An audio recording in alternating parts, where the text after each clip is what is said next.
So not like you went to an Ivy League school and then went to like be shot off right away. I mean, the first 10 years of your career weren't taken off.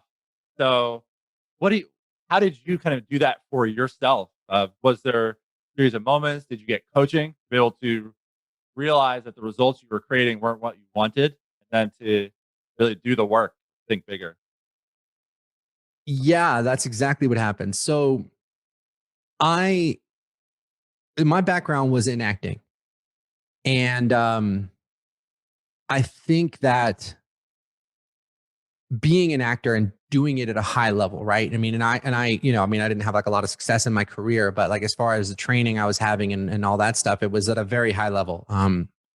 Like a lot of the people that I worked with and grew up with are really pretty famous right now. Really? Um, so just being an actor, you just become very aware of your own psychology and the impact of your beliefs and your emotional triggers and sort of like where those buttons are. You know, if you have to cry in a scene, you have to know what is that trigger for you that you can think about that's going to produce that response in you, right? Uh, So just as an actor, you know, you're aware of emotionally what's going on with you and psychologically. And I was a bartender from age 21 to age 31. And you know, it's funny because the entire time I was bartending, I was doing whatever mindset work I knew how to do at that time. Like I would do, you know, affirmations or gratitude or affirmative prayer or whatever. You know, I had different things I was doing back then. But here's the thing, man. I would say to myself, you know, I'm a millionaire. I'm a millionaire. I'm successful. I'm successful. But, and anybody can do that. Most people won't even do that, right? But anybody can right. set goals and do affirmations, right? But I think what really gets people is that it's not enough to just do those affirmations. It's not enough to just do that work.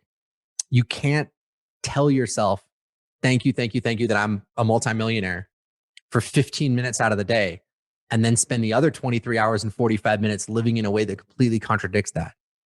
And that's what I was doing. You know, I started my online business. I was making an extra couple $100 a week, which was kind of cool, an extra What maybe year was 600. this around? This was around 2010, I think. 2010. You're at this point, you're like 30, early 30s. Yeah, that was the thing. It was right after I turned 30 because I turned 30 and I was like, oh my God, I got to do something with my life, right? My Yeah. 30th birthday, I was sitting in the lobby bar of the Palazzo Hotel with my girlfriend, who's now my wife, just crying into my drink like a fool Really? because my life sucked so much and I thought I was going to be so much more successful by the time I was 30, and I was like, I got to do something about this. So I did some research into doing an online business, and all I wanted to do at that point was get out from behind the bar. I was like, I can't pour another Right. drink. Like I just can't. You know, I It must still have want to been do acting. brutal I still watching. want to, you know, That must have what? been brutal. You know, you're going to elite acting, like you have the big aspiration, and see your peers, some of the people become some famous actors and actresses. That must have been wow. It was very, very, very, very tough because they were more talented than me in some things, but they weren't more talented than me in everything. And they would even say that, like, you know, I might not have been the best singer or dancer, but when it came to just like straight acting, I was really great at that part. Um, but yes, it was very tough. And that's part of why, like when I turned 30, I was like, something has to give here. I'm not going to be a 40-year-old bartender, waiter, you know, trying to make it work. And in the beginning, Michael, I just wanted to make an extra $100 a day. I was like, if I can figure out how to make $100 a day, dude, I wouldn't have to bartend anymore. And that's like $3,000 a month. What would I even do with that much money if I didn't have to work anymore? That was like my thing. And so I just kind of just started trying different stuff online, man. I started trying, you know, affiliate marketing or like selling ebooks or this or that or the other thing. But going back to what I was talking about before, I kind of had the wheels turning, right? Where I was making an extra $100, $200 a week, right? Not nearly enough where I could actually quit my job. And one day I thought to myself, you know what, man, what am I doing here? I'm sitting here every day saying, I'm a millionaire. I'm a millionaire. Thank you that I'm so successful. Thank you that I'm so successful. What am I doing? I'm going to my bartending job every day. And if I were really a millionaire, would I still be bartending? No. So what would happen if I actually put my money where my mouth was and jumped off the cliff and quit my bartending job, even though I'm not making enough money online to support myself? And somehow intuitively, I just knew that that's what I needed to do.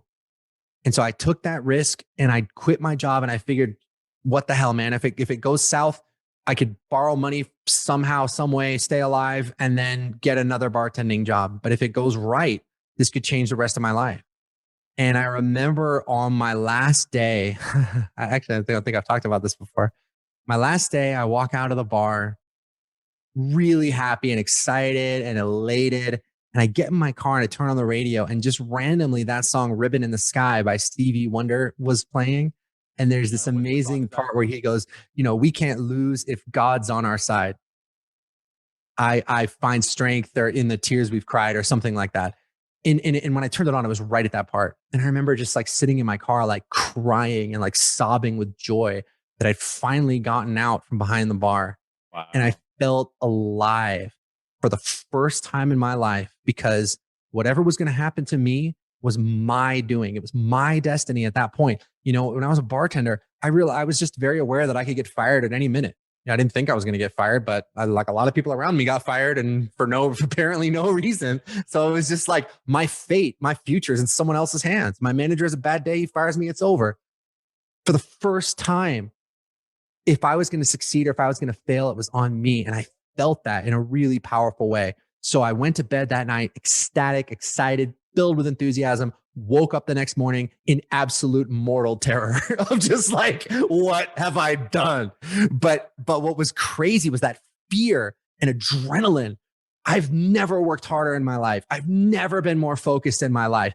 6 a.m. I'm at Starbucks because I didn't even have good internet where I lived. I'm at Starbucks with my laptop, like furiously trying to do stuff to build this business. And, man, and it worked. And then that, like, long story short, that first year I made $250,000, which was, I don't think I had ever made more than 20 grand, maybe 22 grand a year as a bartender in 10 years. In my first year online, it was, I did $250,000. Wow. And, but my point is that it's not enough to think positive. It's not enough to do the gratitude and do the affirmations, because at some point you're going to be faced with a situation where you have to take that leap of faith. And if you don't take it, it's like the universe, God, whatever, says, oh, Michael was doing all those affirmations, but he didn't really mean it. Because if he really meant it, he would have jumped. Yeah.